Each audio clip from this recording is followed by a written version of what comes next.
Como prometido, vamos a ir a por la segunda parte de las notas que tomé del análisis sobre el libro de Víctor Gómez Pin.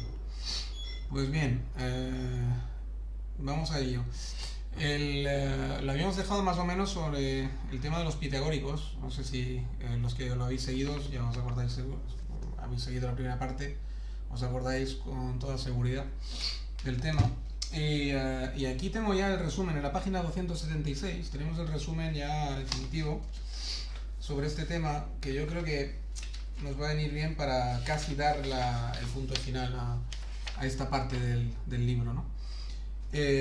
Lo voy a leer tal cual porque realmente vale la pena, porque resume prácticamente toda la polémica que hubo en aquellos tiempos, ¿no? Dice así: se atribuye a Teano un texto filosófico de extremado interés inserto en su tratado sobre la piedad, relativo a la teoría fundamental del pitagorismo, a saber, como hemos visto, que el arché o fundamento de todas las cosas son determinaciones numéricas. Ahora bien, clave en el texto sería una pregunta que Teano se hacía al respecto: ¿cómo la no existente podría explicar lo existente? ¿Cómo lo no existente podría explicar lo existente? La respuesta que la pensadora misma da es que Pitágoras no habría sostenido que todo es generado a partir de estructuras matemáticas, sino más bien generado de conformidad con estructuras matemáticas. Claro, esto cambia muchísimo la premisa. Ahora bien, esto contradice la presentación que Aristóteles mismo hace de los pitagóricos en su Metafísica, según la cual los números son los principios de todas las cosas, más que el fuego, la tierra y el agua. Y los números les parecerían ser las primeras cosas en el conjunto de la naturaleza. Una de dos: o Aristóteles había entendido mal a los pitagóricos, o era la propia Teano la que los interpretaba mal. En la obra antes citada, Sarah B. Pomeroy se posiciona a favor de la primera hipótesis, sugiriendo incluso que si la misoginia de Aristóteles no le hubiera impedido leer a Teano, hubiera corregido su interpretación. En todo caso, el problema para los intérpretes reside en la dificultad de atribuir a la propia mujer de Pitágoras una frase relativa a los números. ¿Cómo puede lo no existente?, que parece dar por supuesto la irrealidad de los mismos. La salida se ha buscado en la hipótesis de que la pregunta y el fragmento se deberían por entero a una segunda Teano. El argumento es el siguiente. Bien, lo dejo aquí porque ahí entramos todo en un círculo de teorías y de polémicas, ¿no? Lo que sí está claro es que yo creo que probablemente la verdad esté un poquito entre medias, ¿no? Yo no creo que Pitágoras quizás haya cometido el error tan burdo de creer que todo eran números y todo es a partir de los números, sino más bien que todo se podía explicar a través de los números, y por esta razón los números eran lo más importante para explicar la realidad, ¿no? Yo creo que el orden que sigue un poco el razonamiento es este. Luego, pues evidentemente, debido a las traducciones, a los años pasados, etcétera, se pierde un poco la imprenta original. Pero si Pitágoras se presupone el genio que tenía, o el ingenio, y Aristóteles también, ¿no?, que vivió, que era el antagonista, se presupone que la polémica pues estaría más bien como la acabo de enunciar yo, ¿no? No tanto en algo tan simple como que para unos los números eran el principio y para otros no. Yo creo que más bien es digamos, en el orden de cómo se estructuran las cosas. Yo creo que todos estaban de acuerdo en que los números podían explicar bastantes cosas de la naturaleza. Con los números se pueden explicar muchas cosas de la naturaleza, y el debate estaba en si era lo primordial o si era secundario, simplemente, ¿no? Si viene antes la interpretación, digamos, intelectual de las cosas, o si la interpretación de las cosas es comandada por los números, ¿no? Por encima de la interpretación, digamos, no numérica. Yo lo veo así, en fin, esto es evidente de una reflexión personal. Vamos a pasar del tema y ya empezamos con otro apartado, aunque todo relacionado, etcétera, pero bueno, se mete con Hipatia y con Sócrates en otro apartado. Y estamos ya aquí en la página 285 y y se mete, digamos, en definir lo que era la Andreia, sería lo que es la valentía de hoy en día, ¿no? Pero claro, con connotaciones antiguas, ¿no? Y ahí hay un subrayado que supongo que debe ser bueno, lo voy a leer porque es corto. Indiscutiblemente muy diferente es el caso de la muerte. Esta aparece como algo correlativo de la vida misma, de tal manera que hablar de una vida sin muerte o viceversa tiene tan poco sentido como hablar del polo positivo del imán en ausencia del polo negativo, o hablar de un lenguaje humano que no estuviera materializado, que no tuviera como soporte el origen, el registro genético, una lengua angélica o angélico, un verbo sin carne. Los que no se aferran a tan fantasiosa perspectiva, los que no se distraen de la verdad, los que asumen las consecuencias de la existencia biológica, se halla afectada por la finitud, responden con entereza Andreia ante la inevitable confrontación con la muerte. Se presupone, evidentemente, ¿no? Me pareció un trozo realmente muy bonito y genial, ¿no? Que define muy bien, por una parte, las creencias del autor, ¿no? Esa creencia que tiene firme en la razón por encima de todas las cosas, ¿no? Y por lo tanto una razón basada en inmaterial, en nosotros, en la materia, en contra de esos misticismos, digamos, más religiosos y según el autor, fantasiosos, ¿no? Que lo único que pretenden dar es un poco de esperanza, pero a cambio de renunciar a la razón. Entonces me parece interesante como ilustrativo, ¿no? Tan interesante como ilustrativo ese trozo. Luego tengo otra cosa subrayada en la página 287 que pone la interpretación de Fedón, Sócrates, Alma. Él dice que mal lo establecido. A ver, esto es Fedón, porque en Fedón se habla mucho claro, evidentemente de la muerte. Es prácticamente yo me he leído a Fedón, más o menos lo he leído hace tiempo y tengo un vago recuerdo. Lo leí solo una vez y supongo que son libros que hay que leer 2 o 3 veces para quedarse bien con la esencia del libro. Me gustó, eso sí que lo recuerdo, el diálogo de Fedón entre Sócrates y no recuerdo bien qué actores había más, pero había más gente. Aquí tenemos el tema de... A ver... pero vuelvo a Sócrates, erguido de la representación de David, en consonancia con el aún mayor empaque de la figura del pensador, en el cuadro también francés de Pierre Peyron, 1786, el tema fue planteado y explotado por la pintura francesa del siglo XVIII.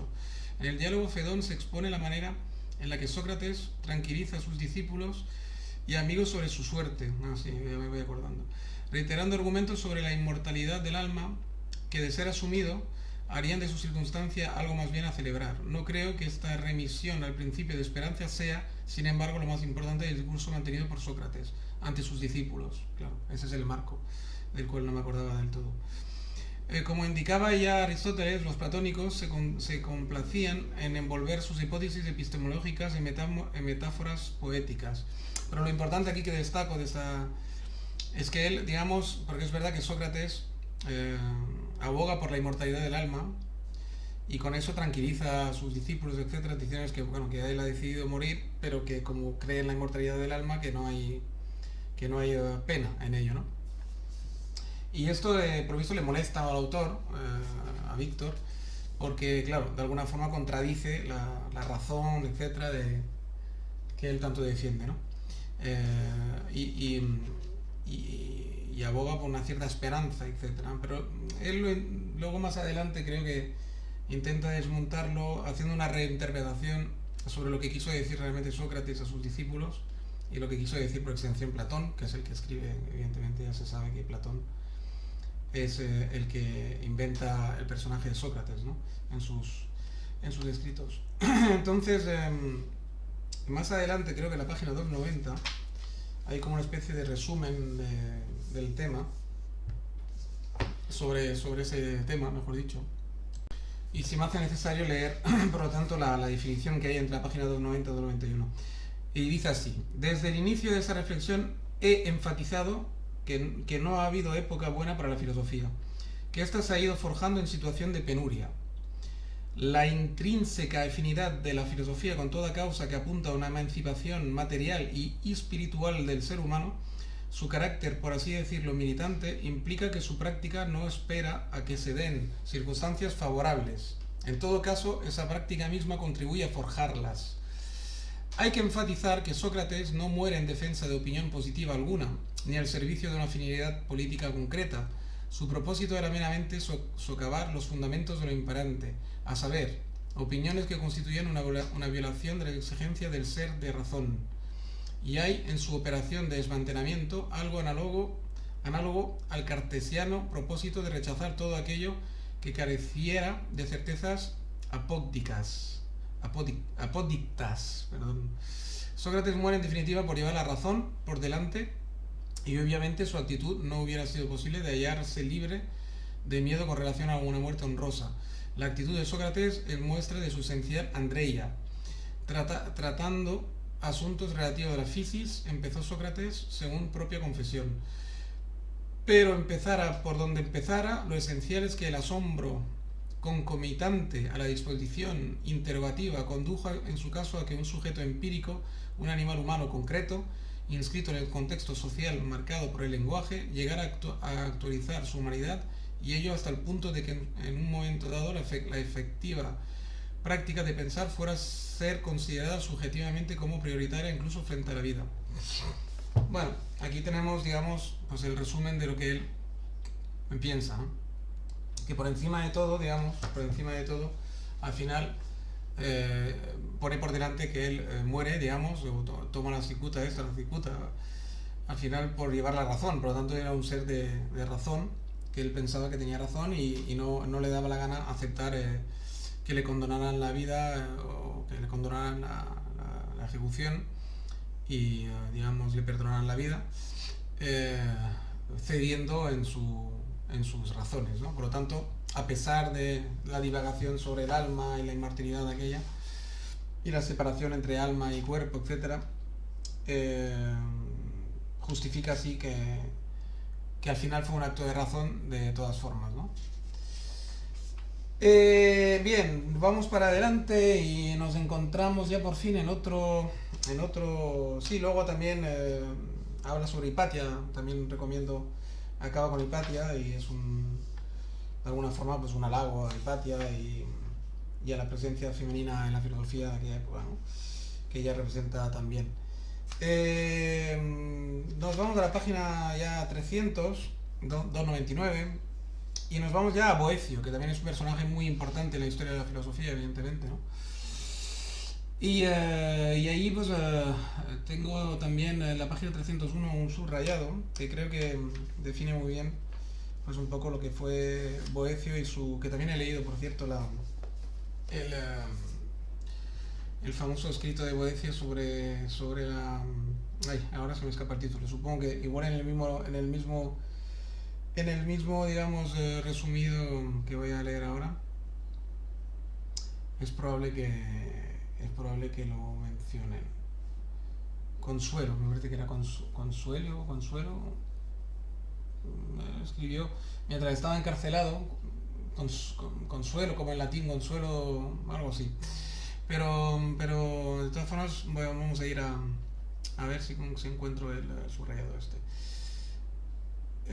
A ver, vale. Empezaré por aquí. Y agitar el fondo del pozo en el que se entremezcla la cuestión de la raíz de las cosas y la cuestión del ser del hombre no se hace sin riesgo. La verdad, por dura que ésta pueda ser, afirma Nietzsche, bueno, recurre a Nietzsche para explicar una cosa, a modo de desafío, el bálsamo se encuentra más bien por la vía de la ceguera que por la vía de la filosofía. Bálsamo o simplemente narcótico, como se percibe no solo en múltiples manifestaciones de la cultura de masas, sino también en la erección de instituciones, y sistemas de valores que tienen como objetivo la neutralización de nuestra capacidad de confrontarnos y, en consecuencia, la debilitación de nuestra capacidad de encaje ante la adversidad. Y sin embargo, la consolación es casi un lugar común cuando se hace popularmente referente a la filosofía. Paradójicamente, esa idea tiene imagen en el libro de un pensador que en una situación durísima tiene las agallas no precisamente de buscar a cualquier precio la manera de consolarse. Sabido es que quien no se consuela es porque no quiere, sino que de escribir bellísimas páginas justamente sobre la dificultad del consuelo, abriendo la pregunta sobre dónde podría encontrar el consuelo fundamentación racional, y siendo conducido por los meandros de esta pregunta a algunos de los interrogantes mayores que, bajo el ropaje que confiere la filosofía e inocencia del mismo, atraviesan los hombres. La filosofía se añade en el caso de Boecio en una circunstancia de aflicción, pero no proyecta una situación en un lugar imaginario en las que la aflicción ha quedado atrás, esencia de la esperanza religiosa. La filosofía tampoco opera como anestésico, oculta por un tiempo los efectos nerviosos de la llaga, esencia de la distracción, sino que tiene más bien efectos antisedantes. La situación irremediablemente desconsolada de Boecio no es superada por la filosofía, no es finalidad de esta abolir la desgracia objetiva en su consecuencia en el alma, pero sí relativizada por esa riqueza que es la activación de las facultades que hacen nuestra singularidad entre los animales, facultad que constituye lo propiamente humano. O sea que ahí, porque él ya a lo largo de su obra, que yo me acuerdo bastante de la obra esta, él inventa un personaje, digamos, como una mujer que le viene a visitar en el calabozo y dialoga con esa mujer, ¿no? Y es un diálogo filosófico, básicamente. Y en ese diálogo, pues él busca esperanza todo el rato y la mujer le contradice todo el rato y le lleva como a la realidad, ¿no? Digamos. Y le confronta con su destino y repasa un poco por qué ha acabado ahí, etcétera, etcétera. Y en definitiva, de alguna forma, lo acaba de despertar y lo acaba digamos, y el consuelo se consigue de alguna forma a través de ser todavía más lúcido y tener más razón y enfrentarse a su muerte próximo, porque al final lo acaban ejecutando, si no recuerdo mal, con lucidez y justamente estando más despierto que nunca, ¿no? Y no estando, digamos, adormecido y narcotizado por las esperanzas de una vida mejor después de la muerte, etcétera, etcétera, ¿no? Sino pensar que su vida habrá valido la pena de una forma o de otra y que recogerán el testigo, pues gente después de él, ¿no? Y aquí tenemos el problema frente a preguntas a las que la dama responde con esfuerzo, la dama que él imagina en su cárcel.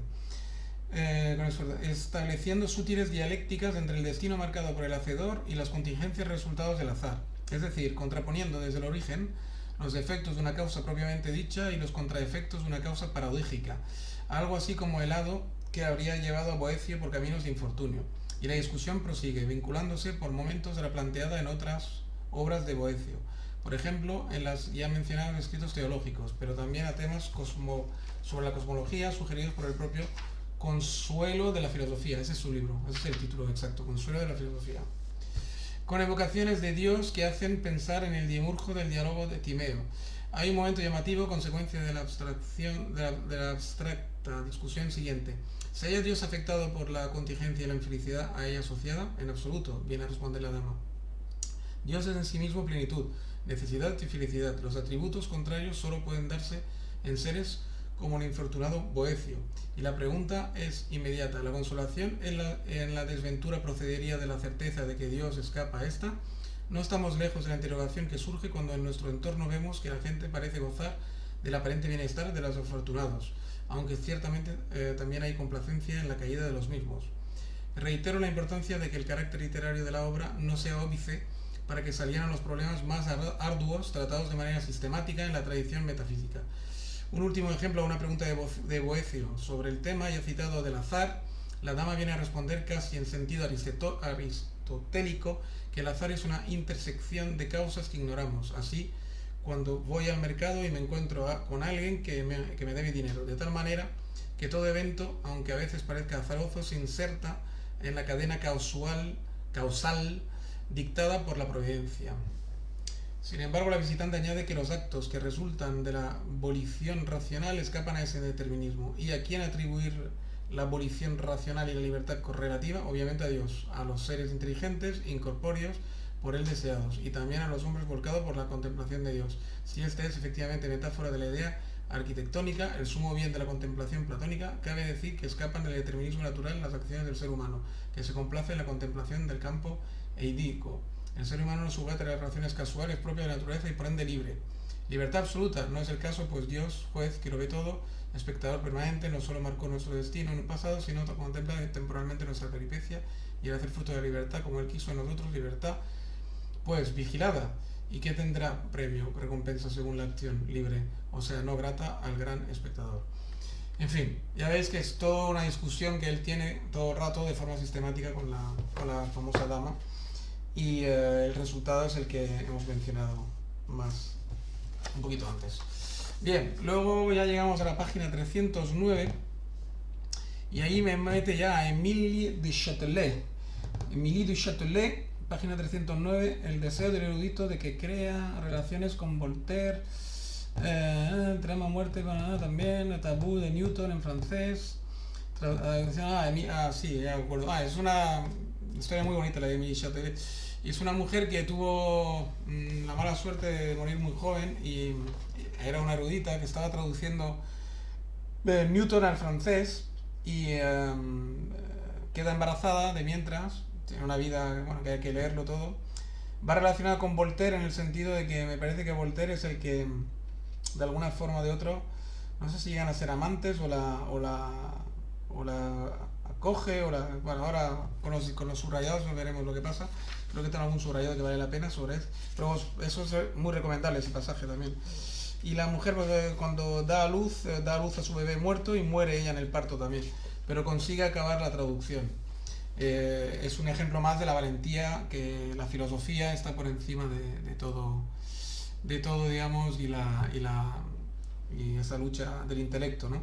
Que está por encima de la desgracia de nuestro cuerpo material que a veces deja tirado a esas magníficas personas que querían contribuir al saber humano. Y aquí, sin más dilación, me pongo a leer el subrayado, para ver si ya seguro que es interesante. Por el sentimiento mismo de tanta fragilidad, aquel que se enfrenta a la dureza de la creación o del conocimiento desea sin duda perdurar en la memoria de quien lo sucede, pero desea sobre todo que su empeño se prosiga, desea ser evocado por quien tomó el relevo en su causa y alcanzó nuevas metas, ser evocado por quien en razón de su propio esfuerzo se erige en interpretar el suyo. La invocación es vana si quien evoca al Creador no intenta, lo consiga o no, seguir su senda, nutrirse de la obra recibida para seguir potenciando el trabajo del autor, y ello se trata de obra filosófica, científica, artística o literaria. Pues bien, las páginas que siguen parten del esfuerzo de una gran creadora contemporánea por dar aliento a una gran mujer del siglo XVIII que al final de sus días concentra su energía en intentar recrear en su lengua, la francesa, los Principia de Isaac Newton. Y entonces, pues yo creo que ahí lo resume todo, ¿no? O sea, este esfuerzo por alcanzar, digamos, de alguna forma, no es un alcanzar la inmortalidad por ego, sino porque uno es bien consciente al final que solo el lenguaje, la transmisión del lenguaje y las ideas que el lenguaje puede transmitir, etcétera, y eso se hace una cadena humana, digamos, a través de los siglos, uno recoge el testigo del otro, etcétera, para intentar que nunca se apague el genio humano, ¿no? y las ganas de aprender y de evolucionar. Pues bien, ya pasamos directamente a páginas, a ver, todo esto está muy bien. No recuerdo bien la conexión entre Voltaire y pues seguro que Voltaire recogió el testigo de alguna forma de Châtelet o alguna cosa. Y a ver, tengo un último subrayado ya sobre ese tema, pero bueno, yo aconsejo leer el libro cuando vayáis de la página 309 a la 320, que es lo que dura el tema de Châtelet y Voltaire, seguro que al final os enteráis de la relación, etcétera, ¿no? Es que yo tengo que ir un poco más rápido porque es un resumen esto, no os vengo aquí a leer todo el libro. Entonces vamos a ver, última palabra suya en la admirable obra de Maruf Saliot. Echo ya de menos los colores, ya he perdido los colores, he perdido los sueños, he perdido los sueños, echo de menos los sueños, echo de menos la vida y tengo miedo de abismarme con el libro y el niño, en el vértigo de la inconsciencia, en el vértigo en el pozo del olvido. En su tristeza, Émilie ve sin embargo perspectiva en el ciclo de las generaciones, pues no siendo propios, siendo cosa de la humanidad y no de cual o tal ser humano. Los frutos del pensamiento solo se recrean en el relevo esencial de las personas. De ahí estas palabras evocadoras de su padre, Louis Nicolas de Tonnelier, Baron de Breteuil, tan ilustrado como exigente en la formación científica, literaria y artística de su hija, dirigidas al niño que tiene en su vientre, que claro, no sabía en ese momento que iba a morir también, y ante la eventualidad de que se tratara de una niña, deseo para ti un padre como el mío, que desea enseñarte todo lo que he aprendido y te invita a cantar junto a él en voz alta. Bien, pues es el resumen de todo lo que acabo de decir, ¿no? Sí, deseo para ti un padre como el mío que desea enseñarte todo lo que he aprendido y te invita a cantar junto a él en voz alta. Bueno, sí, es digamos, una metáfora, ¿no? Pero está muy bien. Y entonces, bueno, pues nada, porque claro, eso viene de una tal Amin Malouf y Katja Saartjie, que es una finlandesa, de ahí la dificultad porque ya sabes que el finlandés es casi impronunciable, que recoge la proeza de Émile de Châtelet. Y la pena es que ahí no sale Voltaire todavía, entonces no sé la conexión, pero bueno, es igual, lo leéis y ya lo veréis.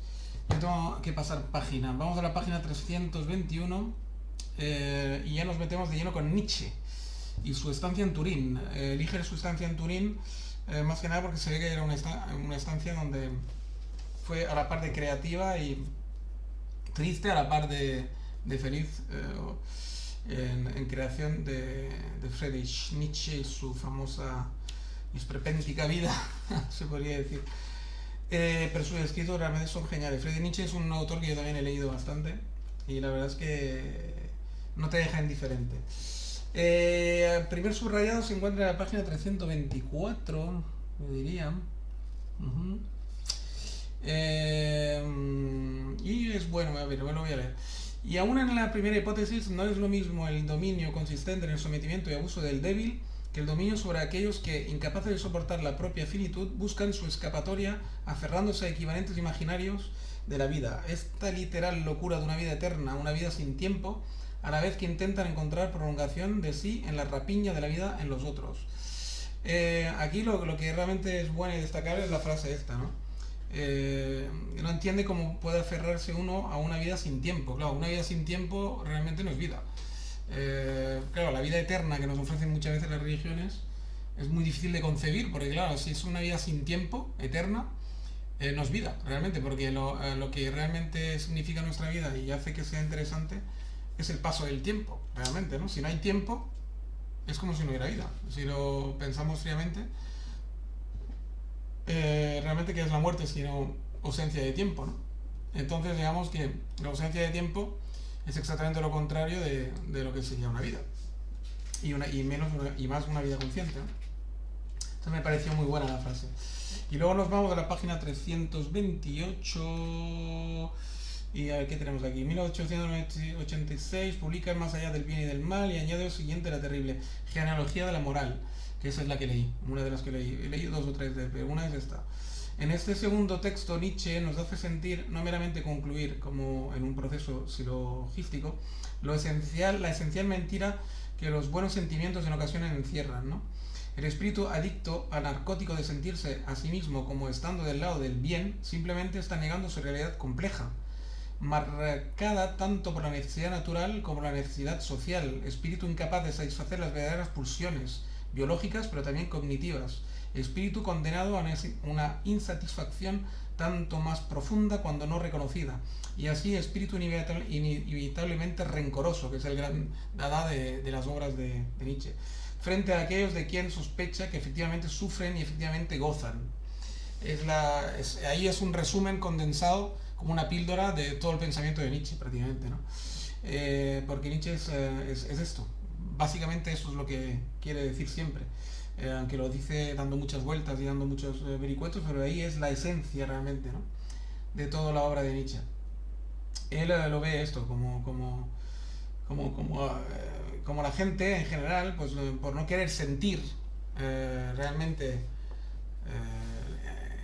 que al final todo pivotea en torno a la finitud, ¿no?, y a la muerte y el gran desazón que nos produce, ¿no?, cuando somos un ser consciente de verdad, y no querer conocer, por lo tanto, y de verdad a qué estamos dedicados, por qué estamos aquí, etcétera, y entonces refugiarse en mil superfugios, ¿no?, pues es una persona que al final se niega a sentir de verdad, ¿no?, se niega a vivir en definitiva, ¿no?, niega a ser valiente, ¿no?, se niega a ser valiente y a gozar de la vida en su plenitud y en toda su trágica trágico destino individual que tenemos todos, ¿no?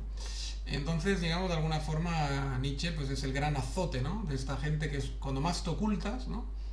Cuando más capas pones para no ver la única verdad y preguntarte las únicas verdaderas preguntas interesantes, más te hundes y más eres miserable, ¿no? A los ojos de Friedrich Nietzsche.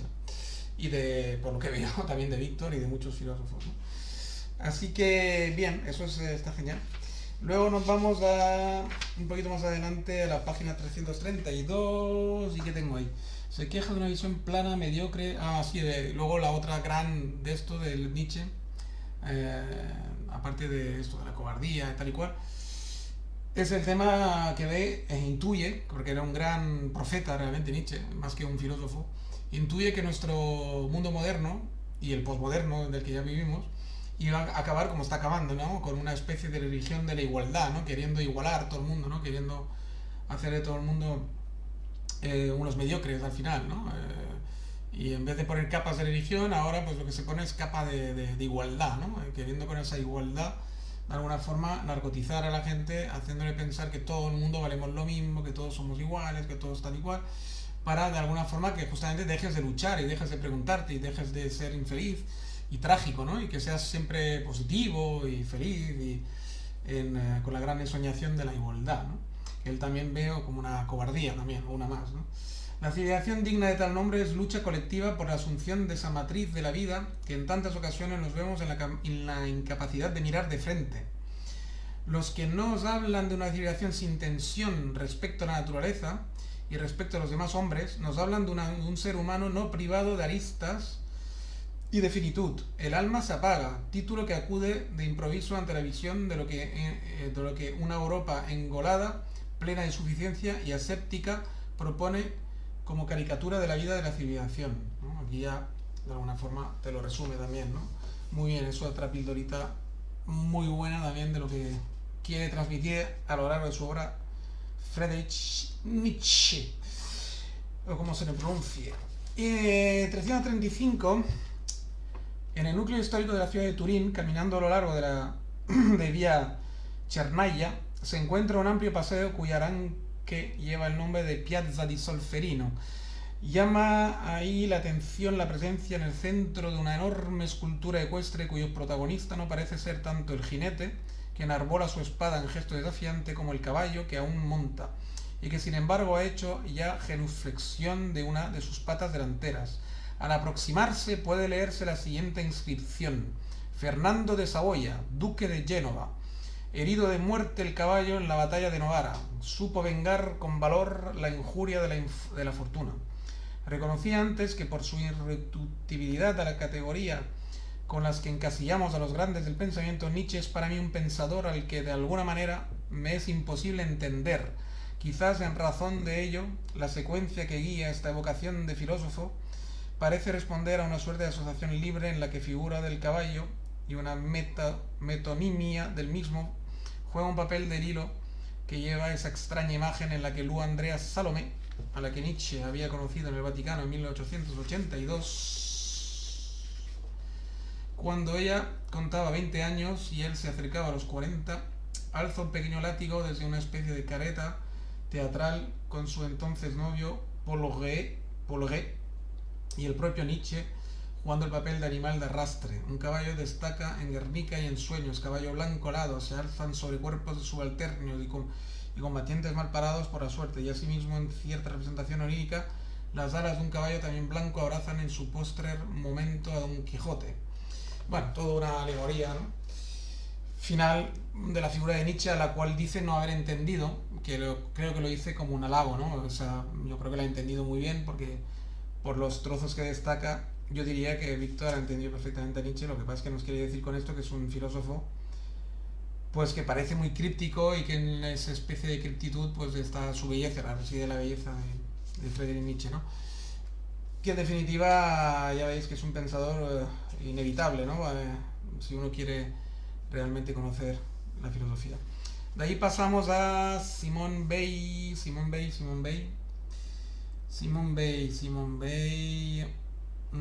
Más que nada, claro, por imposible entender lo que quería decir antes de entrar en Simone Weil, Yo tengo aquí una nota que era no categorizable, es lo que... Yo creo que sí, se le puede categorizar. Yo ahí contradigo a Víctor. Yo creo que era un profeta, simplemente. Más que un filósofo, un pensador, podría entrar en la categoría de profeta. Esto lo he comentado alguna que otra vez con mi amigo Joan y creemos los dos que se podría resumir así. Y yo lo creo desde luego. Simone Weil, una figura ya del siglo XX, imposible de no reconocer porque eh, fue realmente muy valiente y enfrentó también en circunstancias muy difíciles, se mantuvo firme también ante muchas vicisitudes, tanto de salud como de que era judía, y en la Segunda Guerra Mundial eso suponía pues un problema cuando habitabas Francia o Alemania, pues imaginarse, ¿no? Ella se fue a Londres a refugiarse y desde ahí, viendo ya venir, digamos, todo el tema, su padre la mandó a Londres, si no recuerdo mal, y desde ahí pues no dejó nunca de luchar contra el fascismo, en definitiva, contra el nazismo, el racismo, etcétera. Y se unió también a las milicias de los republicanos en España. Volvió de España un poco decepcionada porque vio que la lucha no era tan limpia ni tan clara dónde estaban los buenos y los malos, etcétera. Aunque sí que evidentemente que estaba en contra del fascismo, pero digamos que cuando uno ve la verdad de cerca, pues te das cuenta que tampoco eran hijos de la caridad los supuestos republicanos, ni estaban unidos entre ellos. Había anarquistas por un lado, comunistas por otro, no sé qué, no sé cuánto, y todo eso le decepcionó bastante. Tengo un subrayado que dice así: si en nuestras sociedades desde hace al menos 3 quinquenios en el peligro islámico, el que se usa como espantapájaro para relativizar el peso de otros problemas, en la década de 1930 se escribía el argumento de la turbiedad judía. De ahí que el antisemitismo se incrementa fuera de las fronteras de esa Alemania con la que ha quedado paradigmáticamente asociado, pues canalizaba los sentimientos y los resentimientos del pobre, a la vez que protegía al rico de que la ira se volviera contra él. Así pues, totalmente lógica la emergencia en Francia de grupos políticos émulos de ese nacionalsocialismo que se iba a abrir paso en Alemania de idéntica manera a como el fascismo ya se había abierto paso en Italia. Es bonito esto porque ahí te hace lo de que se utiliza como espantapájaro el peligro islámico hoy en día, también podría estar de acuerdo con él, pero ahí habría que dar muchos toques porque yo creo que no es tan relativo el peligro islámico. O sea, es relativo en el sentido de que probablemente no sea tan peligroso para Europa como a veces lo pinta la extrema derecha, ni tan clave, etcétera, etcétera, pero hombre, yo creo que no se puede minusvalorar que realmente un cierto peligro entraña en sí esas teocracias, pero bueno, de ahí a decir quizás que son un peligro mayor que otros peligros que encierra la sociedad, pues a lo mejor no, pero bueno, en fin. Lo que sí está claro es que en su día se utilizó a los judíos, pero en el siglo XX como en otros siglos, ¿eh? Eso no era nada nuevo, lo que que pasa es que el siglo XX fue mucho más bestia, porque hay más tecnología, porque había medios de perseguirlos más eficaz, y porque se hizo una razzia como nunca antes se había hecho, pero de hecho en Barcelona mismo, en ocurrencia de la peste, no recuerdo en qué año exactamente, hubo digamos, bueno, hubo un episodio de peste en Barcelona y como murieron menos judíos que cristianos, porque tenían esa costumbre de lavarse las manos antes de rezar, etcétera, lo cual les impidió, digamos, enfermar tanto como los cristianos que no tenían esa costumbre en aquella época, fueron al cal judío y mataron a no sé cuántos judíos solo por el hecho de la rabia que les daba de que ellos no morían tanto como... y pensaban que habían hecho un pacto con el diablo y todas esas cosas, ¿no? Y aquí pues es un poco lo mismo, son siempre los pobres al final, porque al final los que ejecutaban a los judíos y tal eran proletarios ejecutando a otros proletarios más pobres ejecutando a proletarios quizás igual de pobres que ellos en muchas ocasiones o solamente un poquito más ricos porque eran comerciantes, tenían un comercio o lo que fuera, ¿no? Pero realmente al final son pobres matando a pobres, manipulados por unos manipuladores que suelen ser políticos, etcétera. Y realmente pues solo para proteger al final a los verdaderos ricos y poderosos que se escudan en todas esas rencillas entre proletarios para ellos prosperar y seguir prosperando y que jamás la violencia y la rabia vaya directamente contra ellos, sino que haya siempre un parapeto, ¿no? Y eso sí que en eso estoy de acuerdo con Víctor, y el parapeto puede ser igual los musulmanes que los judíos, que lo que te quieras inventar, ¿no? Los españoles aquí en Cataluña, por ejemplo, etcétera, etcétera, ¿no? Siempre hay un espantapájaro para que la ira del pueblo y del proletario pues no vaya directamente a los verdaderos culpables, que en Cataluña sería Puigdemont, de esto es su ralea, y los que están detrás de Puigdemont, los hijos de los burgueses, etcétera, etcétera, catalanes, que son los que realmente tienen culpa de todo lo que sucede en Cataluña, evidentemente. Y el espantapájaro de Madrid y de España, pues en ese caso es el que actúa, ¿no? Y no va a más la violencia porque simplemente pues no se puede concentrar con tanta facilidad como antiguamente, sino probablemente se ejecutaría, y aún no estamos al abrigo de que pase algo aquí. Pero bueno, este pequeño paréntesis lo cierro. 3.47, tengo otro subrayado. Simone Weil se halla en las antípodas de la suficiencia que arriba evocaba, consistente en sentir del buen lado a bajo precio. De ahí su terquedad por integrarse en la lucha con la resistencia en Francia y por no permanecer en Londres como observadora, todo ello manteniendo la más rigurosa exigencia intelectual, fiel a los grandes temas que la habían atravesado desde los años de la adolescencia, entre ellos por supuesto la presencia del mal, que tanto obsesionó a su gran admirador Albert Camus, pero también la verdad y la belleza. Y ahí la frase a subrayar es evidentemente las antípodas de la suficiencia que arriba evocaba, consistente en sentirse del buen lado a bajo precio, es decir, esa cobardía también y esa hipocresía que tiene muchas veces el proletario y la gente así dicha de bien, en sentirse del buen lado pues a bajo precio, sin reflexionar, ¿no? sin la debida reflexión, porque no hay que olvidar que muchos de los alemanes, prácticamente toda Alemania fue nazi en un momento determinado, o al menos cayó ante el nazismo, porque al final pensaban que estaban del lado del bien, punto, ¿no? Y así que pensar que estás del lado del bien así sin más, muchas veces es la raíz del mal, ¿no? Por lo tanto, no hay que ser tan, digamos, intelectualmente vago, y hay que siempre estar en lucha y pensar, ¿no? Porque si no, te pueden colar leyes injustas y te pueden colar cualquier tontería por no pensar, por simplemente, si todo el mundo va para allá, pues yo también, ¿no? ¿Será que será bueno? Pues bueno, pues no, a lo mejor no. O sea que, cuidado. Bien, pues nada, a ver qué más tenemos por aquí de Simone Weil y tal. No gran cosa más, creo, ¿no? No, ya, bueno, hay un resumen final, parece ser, a ver. Memoria, tradición frente a... sí, eso está bonito, sí. En una... Bueno, lo más que voy a beber un vaso de agua. Esto me va a tardar. Tardaré segundos. A ver. Más con vaso, un trago. Vamos a ver. Sí, esto no está nada mal. A ver, dice así. En una edad que Albert Camus designaba como l'âge de la force, Simone Weil percibe que su cuerpo no da para más. Y es en tales circunstancias cuando emprende la tarea de escribir un libro que ella misma vive como un testamento. Libro que tiene muchas lecturas posibles, pero una de las cuales, a la que desde luego el título mismo invita, es la exigencia para el ser humano de reivindicar su filiación con el ciclo de las generaciones, conciliando la universalidad y el arraigo en una lengua, un paisaje, una atmósfera espiritual y en definitiva un legado que la memoria conserva, pues la pérdida del pasado, individual o colectivo, es la gran tragedia humana. Nosotros nos hemos desprendido del nuestro como un niño que deshoja una rosa. Bueno, con eso encierra una gran reflexión que quiere decir que el nazismo y el comunismo al final solo pudieron nacer pues una sociedad que se desmemoriaba, ¿no? De sus grandes valores, de sus grandes tradiciones, y no es, es súper aplicable a la época que estamos viviendo también, ¿no?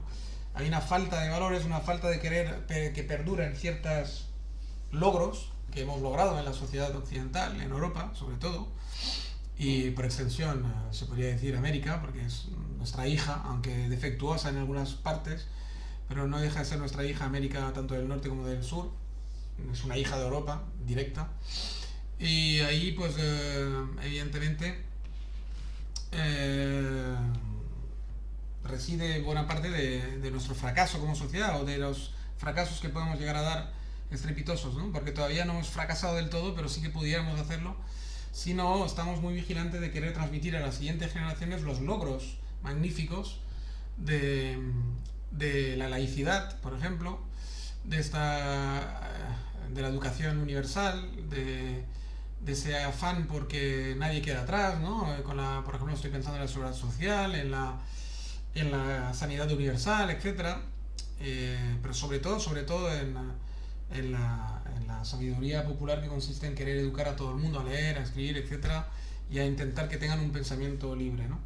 Esos creo que no deben renunciar jamás a este gran logro, y las tablets, los móviles, etcétera, podrían ser nuestro mejor aliado o nuestro peor enemigo, dependiendo de cómo lo manejemos, ¿no? Entonces la tradición y la memoria aquí se tiene que invocar en eso, ¿no? Cuando habla de lengua y tal, habla más bien de una actitud patriota, ¿no? Que no nacionalista, que es muy diferente. Una actitud, digamos, de alguien que quiere transmitir a las futuras generaciones pues los logros, ¿no? Y las cosas y los éxitos, ¿no? Y intentar no transmitir los fracasos, ¿no? Creo que es un buen resumen y final para el tema de Simone Weil. ¿Y dónde nos vamos ya? Esta página la tenemos liquidada, nos vamos ya a tiki. Catón el joven. Eso es bonito, Catón el joven, Porcia y su muestra de valor, tal, con Bruto, Cicerón y sus vicisitudes, César, los años 45, bueno, sí. Ahí del 356 a 384, una tragedia romana lo titula. Se habla de Catón el joven, se habla en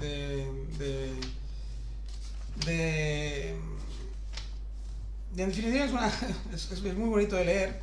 No sé si tengo mucho subrayado aquí, porque no creo que haya subrayado gran cosa, pero sí que os recomiendo leer con atención esas, porque dice mucho de nuestra historia actual. Bueno, sí, he subrayado más que nada porque Porcia, digamos, que es la mujer de Bruto, yo diría, en un acto de valor para que la tengan en cuenta, porque las mujeres en aquella época eran poco más que con extensión del marido y punto, no tenían voz propia, ni siquiera tenían un apellido, ¿no? Solo tenían un nombre, y realmente políticamente era un sujeto nulo, ¿no? Pero ella se ve que era una mujer muy valiosa, muy valerosa y muy culta, y etcétera, y de alguna forma, para hacerle ver a su marido que podía contar con ella, pues hace un acto que aquí hay un subrayado que voy a leer rápidamente, ¿no? Por lo que hace a ti no tengo de qué quejarme, pero de mi parte, ¿qué prueba o qué retribución, ella dice a Bruto, ¿no?, te puedo dar, si ni siquiera divides conmigo tus secretos, y un cuidado que al parecer exige fidelidad? Bien, sé que la naturaleza femenil es débil para poder guardar secretos, pero de alguna fuerza tienen. Oh, Bruto, la buena educación y el honesto trato en mí con ser hija de Catón, es la hija de Catón, ahí viene su valía también, se reúne en el ser mujer de Bruto, y si antes podía desconfiar de poder corresponder a estos títulos, ahora ya estoy cierta de que aún al dolor soy invencible. Y al decir esto, le muestra la herida y le refiere la prueba que había hecho. Quedó Bruto pasmado y tendiendo las manos pidió a los dioses le concedieran salir bien de la empresa y comparecer como marido digno de Porcia, tomando después disposición para la curación de aquella heroica mujer. Se infligió una herida muy grave en el muslo, creo, con un cuchillo, para hacerle ver que si ella era capaz de soportar el dolor serían capaces ellos dos de seguir a bien, que era toda una intrínculis de los poderes en Roma, etcétera, que al final, de hecho, perdieron la apuesta, y tanto la familia de Catón como Bruto y Porcia, bueno, todos fueron ejecutados, yo creo, todos muertos o todos despojados de su poder por César y sus digamos, de alguna forma bueno, los que apostaron por César, digamos, ¿no? Los patriarcas, etcétera. Y es una historia muy bonita. Catón, yo diría, o no es Catón, sí, es Catón, el joven, que también tiene que ver con el Vesubio y con, ¿no? No, igual me confundo ahí. Bueno, es igual. Esa es la gran subrayada que tenía en ese pasaje. Y es todo ese tema de Porcia, etcétera.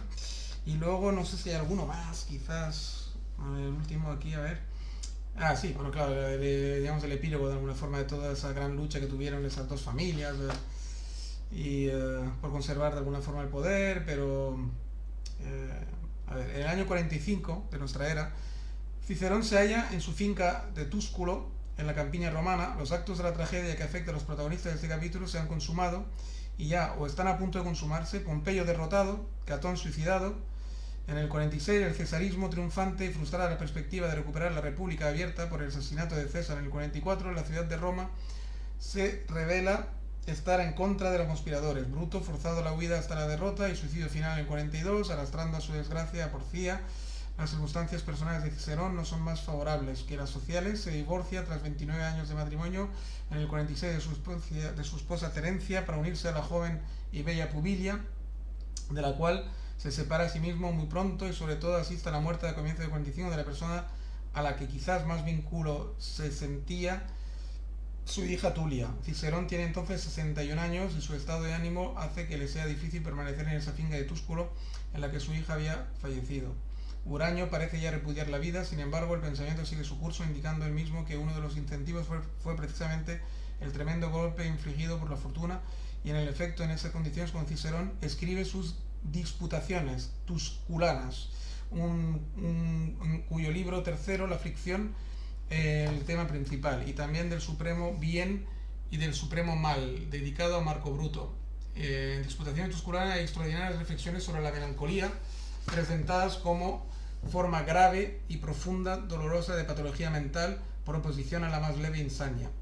Esta última es la forma de aflicción a la cual el filósofo puede enfrentarse con éxito, y por mejor decir, la forma de aflicción por la cual el cultivo mismo de la filosofía, y concretamente la filosofía estoica, supone ya una cura. De ahí que la insania afecte sobre todo a las personas que por sus circunstancias sociales no están en condiciones de neutralizar mediante la actividad del espíritu sus frustraciones, sentimientos e impulsos asociados a los mismos.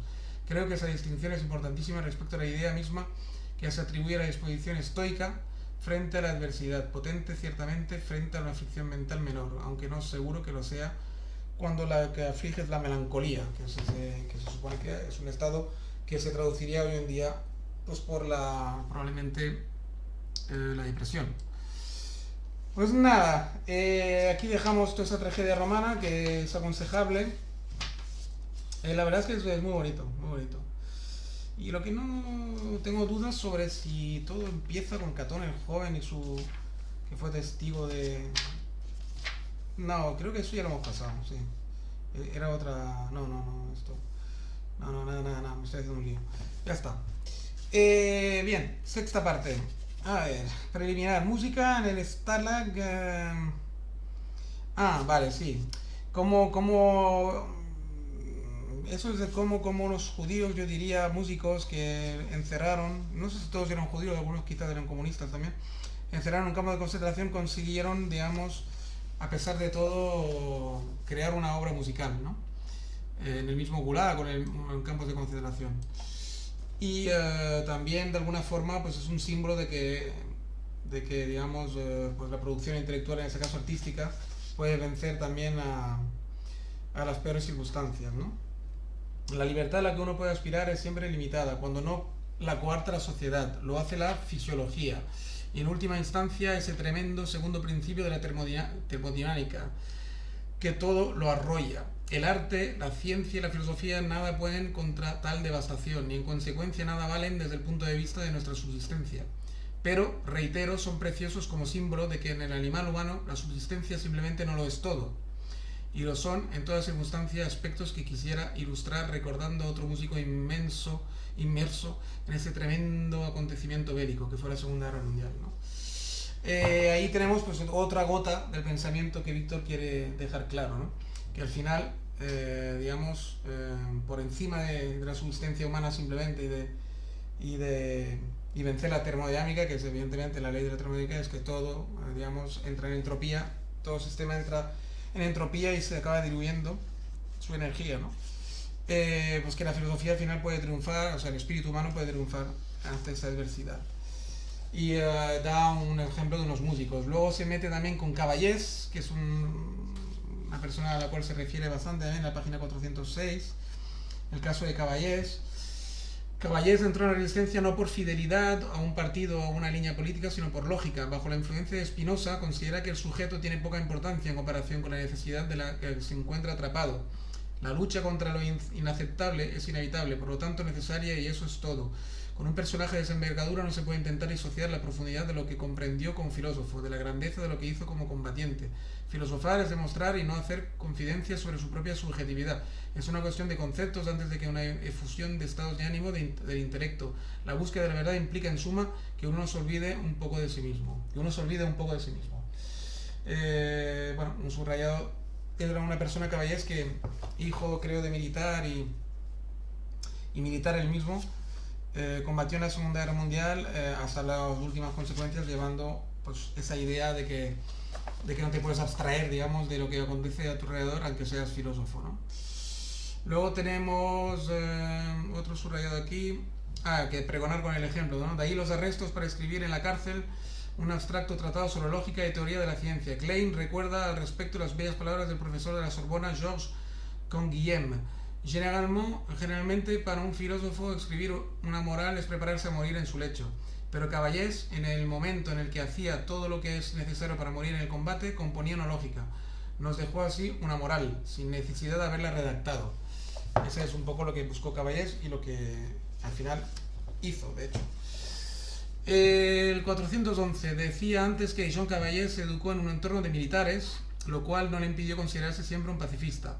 Eso es bonito porque sugiere que hay muchos matices de la vida, ¿no? Y en un mundo que estamos entrando, que parece que el matiz ya no se acepta, ¿no? Ni por una parte ni por otras, pues es bonito, como ves, un militar puede ser un pacifista convencido. De hecho, son los mejores pacifistas, probablemente, porque son los que han conocido la violencia de cerca, ¿no? Se educó en el entrenamiento militar, lo cual no le impide considerarse siempre un pacifista, pero pacifista no significa antimilitarista, que es bueno, o otro matiz. Caballés tenía muy claro que la disciplina militar es susceptible de estar al servicio de muy diferentes causas. Ser antibelicista como Caballés no debería impedir, al contrario, la clara conciencia de que en determinadas situaciones, así la de una Francia bajo la doble bota del fascismo alemán y del régimen colaboracionista de Pétain, tomar las armas era una exigencia ética. Pues bien, o sea que vemos que hay muchos matices en las posturas y en las... se puede ser antimilitarista, antipacifista y sin embargo tomar las armas, ¿no? Si así lo requieren las circunstancias. Y una cosa no borra las otras. En un mundo que le falta matiz, yo creo que era un buen ejemplo. Luego nos vamos ya ¿a dónde? 425. La Universidad de París, sí, bueno. Allí también me pareció hablan de un tal Pulitzer, que no va a confundir con Pulitzer, con el premio Pulitzer. Preparaba a sus alumnos para el concurso que en Francia habilitaba para la función docente, la llamada agregación, que él mismo había pasado brillantemente muy joven. En programas que lógicamente abarcaban todo el espectro de la historia de la filosofía, sin embargo, cuando en 1930, bajo el impulso del Partido Comunista, se funda en París la Universidad Obrera, Pulitzer concentra en ella sus esfuerzos y luego, cada vez más radicalizado en lo ideológico, inicia a sus alumnos en cursos nocturnos a los grandes temas de la filosofía, abordándolos bajo el prisma de la teoría marxista. Cuando, siendo poco más que un adolescente, llegué yo mismo a París, aún existía un rescoldo de esa universidad obrera, que acogía por la noche en el barrio latino a personas de lo más diverso y que para muchos de los que, a veces sin papeles, subsistían con un trabajo precario y clandestino, constituía casi la única posibilidad de enriquecer la brumosa cotidianidad con alguna brizna de vida espiritual. Encontré que era muy bonito porque es una vivencia directa del tal Víctor, ¿no? Que él... está muy bonito dicho, ¿no? Está dicho de una forma muy poética, como a veces un simple curso nocturno, ¿no? sobre filosofía te puede dar pues una pequeña luz, ¿no? En una vida oscura, ¿no? Y dura, ¿no? De obrero de los años, pues me imagino que habla 60, de la emigración que yo conocí también, ¿no? A través de mis padres, que fueron justamente emigrantes en esos mismos años que él estaba ahí en París.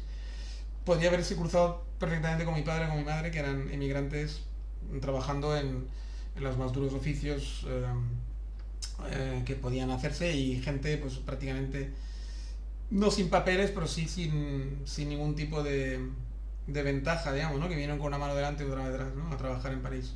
Por lo tanto, me pareció bonito y me trajo recuerdos, digamos, de alguna forma. Me hizo ensoñar en un posible encuentro de este joven Víctor con un menos joven, pero también jóvenes inmigrantes, ¿no? Que ya adelanto que no asistieron, ¿no? Mis padres no tenían tiempo, me imagino, o tampoco esa oportunidad de asistir a ese tipo de cursos. De hecho, no tengo recuerdo que me dijeran nada de esto.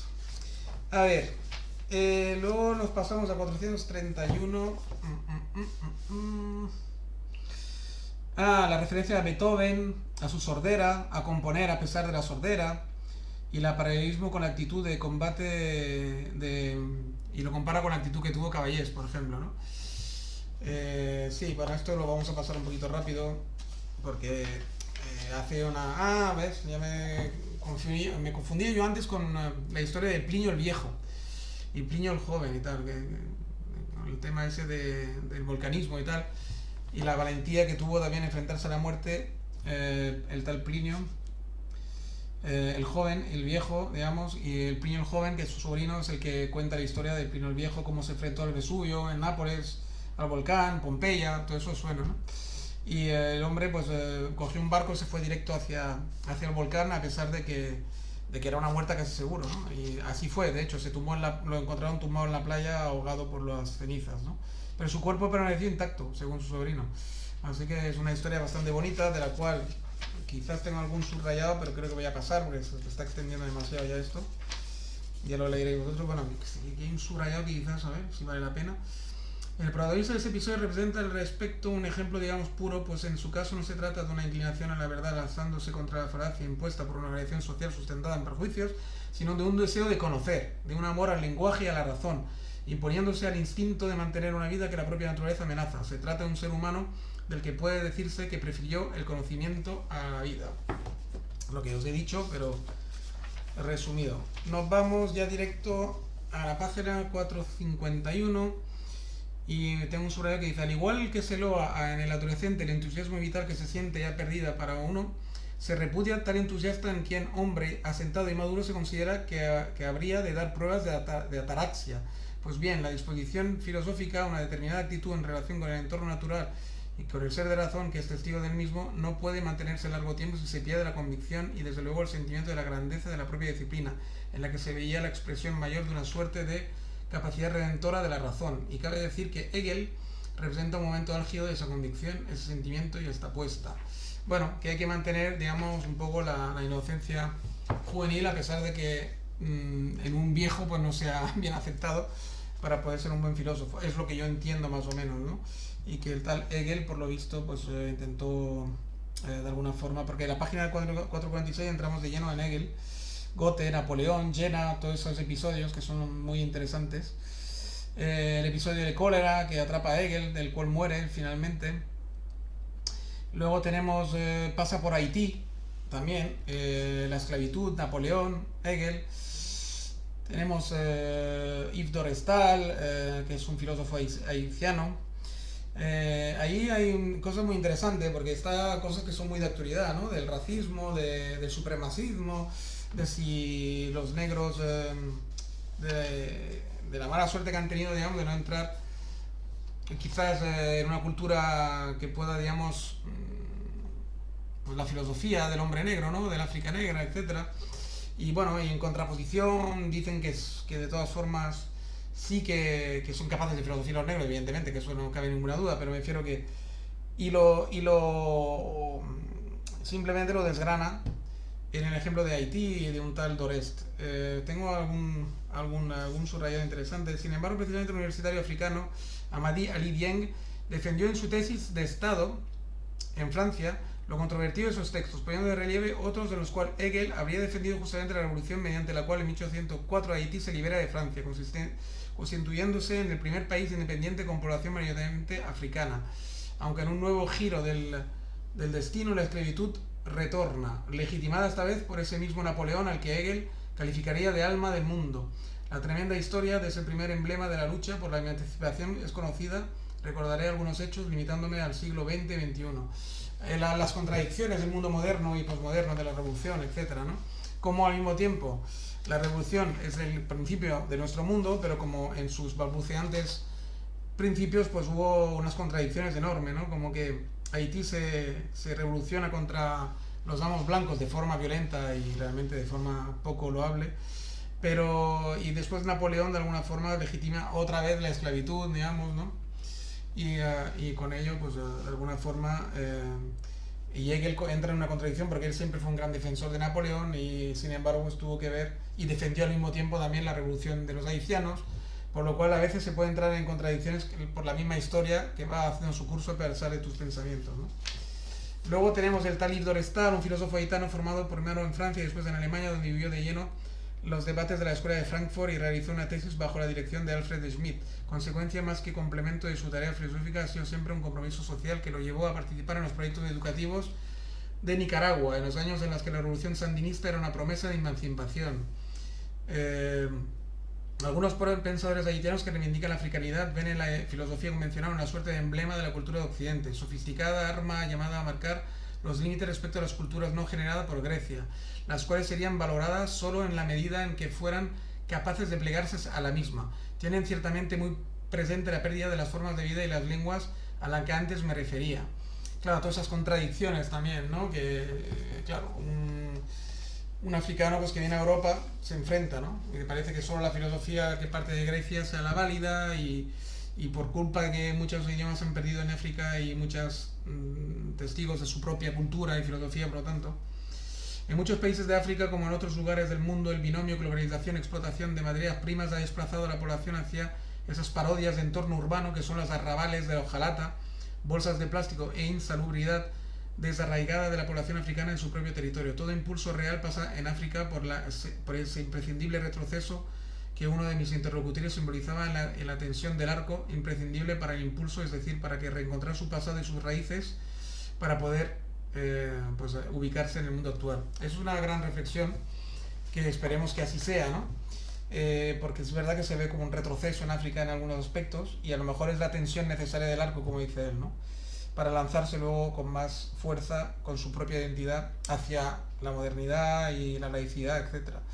De hecho, sistemática a partir de cual la revolución se entra en profunda crisis respecto a su fundamento, precisamente cuando con la física de nuestro tiempo alcanza su máximo grado de previsión sobre los fenómenos naturales. Ese reencuentro de problemas inherentes a toda cultura relativa a nuestro destino a partir de una reflexión sobre el entorno natural es la aportación que la filosofía ofrece a las grandes manifestaciones del espíritu humano. Sí, bueno, porque parece que estamos ahora en un momento en que se contesta mucho, ¿no? Con los terraplanistas y otros movimientos estúpidos que se dan, esa contradicción de que cuanto más la ciencia ha avanzado parece que más retroceso hay en el otro lado, ¿no? Yo supongo que es el efecto del péndulo, ¿no? Cuando más vas hacia un lado parece que las fuerzas contrarias más se estiran hacia el otro, ¿no? En definitiva, un capítulo también muy interesante. Y luego entramos en la octava parte y la huella de John Tatlock. Ahí ya entramos de lleno en Einstein, si no recuerdo mal, página 468, estamos entrando de lleno en Oppenheimer y su famosa frase, ¿no? Soy el destructor del mundo, me he convertido en la destrucción, etc. Cuando participaron todos de una forma directa e indirecta del proyecto Manhattan y las famosas reflexiones filosóficas y las hondas preocupaciones que en ello produjo a todos los que de alguna forma participaron en ello, ¿no? Ahí es de destacar también pues también que muchos de ellos eran judíos askenazis que habían huido de Estados Unidos y que habían recogido la ciencia americana, y después, posteriormente a ellos, vino otra tangada de alemanes también, nazis, que fueron recuperados para la ciencia americana y por los rusos por otra parte, y hablan de todas esas contradicciones de después de, digamos, pero sobre todo hablan de los pobres, digamos, askenazis judíos, que muchos de ellos, del Oppenheimer era una representación de ellos, aunque él había renunciado a su judeidad, pero su padre lo era, y por ello acabó en Estados Unidos. Y como después de una gran aportación a la victoria de Estados Unidos y de su dominio actual sobre el mundo, pues fueron perseguidos por el macartismo, porque, digamos, venían de ambientes comunistas, ¿no? Y comunistoides, y entonces, bueno, se van a Estados Unidos, se salvan del nazismo para caer en las garras del macartismo, ¿no? Como a veces esas contradicciones del ser humano siempre, ¿no? Y de nuestra historia, ¿no? Y es muy interesante, lo que pasa es que claro, hay muchos subrayados, pero creo que los voy a pasar todos. Es en definitiva, una interesante... Es muy interesante la vida de Oppenheimer, de su hermano, etcétera. Hay grandes pasajes. Aquí, por ejemplo, pero luego hay una reflexión personal de él, que esa sí que la voy a leer, que está bien. Las palabras de moda para criticar a los que se fijaban en estas minucias cambiaban con el país. En Francia era el angelismo, y entre nosotros la tan masticada de buenismo. Y me viene a la cabeza de nuevo el gran Voltaire, quien no era ciertamente buenista, entre otras razones porque no veía en la providencia de un modelo para la bondad, en la providencia y modelo para la bondad. Como indicaba más arriba, la constatación del hecho que la necesidad natural supone que para el hombre un mal carente de sentido. Un dolor ante el que literalmente se siente ciego, condujo al filósofo a la puesta entera de juicio de los buenos designios de un hacedor del que hasta ese momento no había renegado. Y a pesar de haber contemplado la superchería de quienes, tras dar finiquito en su día a los regímenes de Saddam Hussein en Irak y a de Muammar el Gaddafi en Libia, encontrado nueva cortada para su labor devastadora en el autodenominada pomposamente Estado Islámico, parodia de otros estados religiosos que mantienen su solidez. De haber asistido a la destrucción de esas ciudades sirias, libias o iraquíes, Voltaire probablemente hubiera mostrado su horror con las mismas palabras que utilizó para dolerse de una supuesta providencia hubiera permitido que la ciega necesidad natural, la anarquía de los griegos, tuviera traducción en el terremoto de Lisboa. Aquí vemos, en ese párrafo, vemos ahí, creo que adivinamos que Víctor pues es realmente de pensamiento social comunista, no lo digo en el mal sentido de la palabra, en el sentido que, bueno, que él es crítico con lo que hizo la coalición en Irak, etcétera, en Irán y en Libia, en las mal llamadas primaveras árabes y la mal llamada, digamos, combate contra quizás el Estado Islámico, porque digamos que el Estado Islámico, no negando que haya existido, no negando el mal, etcétera, pero sí es verdad que ahora mismo hay un Estado Islámico, por ejemplo, en Irán. Y sí, se le combate de alguna forma, pero según los movimientos que hagan los políticos y lo que puede llegar a molestar para la actividad comercial del petróleo, etcétera, porque realmente se permiten muchos estados islámicos y muchas teocracias en el mundo, en realidad. Mientras no molesten al comercio y sean favorables a Estados Unidos en su entramado, no hay ningún problema con ellos, ¿no? Y el Estado Islámico era simplemente uno más de los estados que se iban a elegir ahí. Digamos que lo que quiero subrayar, yo creo, es no tanto que no haya que combatir, evidentemente, porque sería una contradicción, combatir, digamos, la religión y estar a favor siempre del laicismo, sino que más bien de que bajo esa efigie muchas veces no se combate, por ejemplo, el Estado Islámico por ser islámico o por ser extremista islámico, mejor dicho, sino porque molestaba probablemente a los Estados Unidos en su conquista de petróleo, etcétera, ¿no? Y aquí eso me pareció interesante subrayarlo, claro. Y ya vamos hacia dónde vamos. A ver, un momentito. Entramos directamente en Einstein y sus causas finales, que lo llama el capítulo este, ¿no? Y tengo un subrayado aquí que dice así: el despliegue de la ciencia pasa por la experimentación, es decir, por la puesta a prueba de hipótesis, de cosas que el pensamiento meramente conjetura. Pero cuando se trata de la teoría atómica, tal puesta a prueba abre horizontes que chocan con el objetivo de defender a toda costa la persistencia y la dignidad del animal susceptible de ciencia, es decir, del ser de razón. El conflicto ético es en este caso consecuencia indirecta de una portentosa revolución en la física que posibilita un avance técnico, o sea, un progreso de la explotación de la posibilidad de la naturaleza, pues la técnica no vence a la naturaleza, sino que explora y lleva el acto posibilidades de esta, de tal manera que en sus consecuencias no son una amenaza para la naturaleza como tal, sino en todo caso para un modo de la misma y en primer lugar para el hombre, ¿no? Ahí estaba toda la gran problemática, como antes había dicho un poco en la introducción, del proyecto Manhattan y las grandes, digamos, quebraderos de cabeza filosóficos que les procuró a Einstein y todos sus contemporáneos. De la cual destaca un tal Gödel, que se ve que fue un bicho raro, una persona realmente genial, y que acompañó a Einstein en sus últimos días en largos paseos, de la cual debatían un poco de todo. El tal Gödel fue un espíritu bastante torturado, pero que se ve un genio, ¿no? Y Kurt Gödel, de hecho, nos presenta aquí el Víctor. Y es un personaje que, si no fuera por él, la verdad, nunca había oído hablar de él. Y se ve que acompañó a Einstein bastante en sus últimos años. Y realmente fue bastante clave para Einstein para digamos, para poder, digamos, intentar dilucidar pues, bastantes temas que la física en ese momento tenía pues grandes luchas, ¿no? Y grandes, digamos, cuestiones que debatir. Y aquí tengo subrayado, por ejemplo, que Gödel no es solamente un enorme lógico interesado por la física, la metafísica no lo es en absoluto indiferente. Relea a Kant, que ya había conocido bien en su época de Viena, y se vuelca en Leibniz. Este había establecido una demostración ontológica de la existencia de Dios, ese Dios matemático que había calculado y tenía voluntad de crear el mejor de los mundos posibles.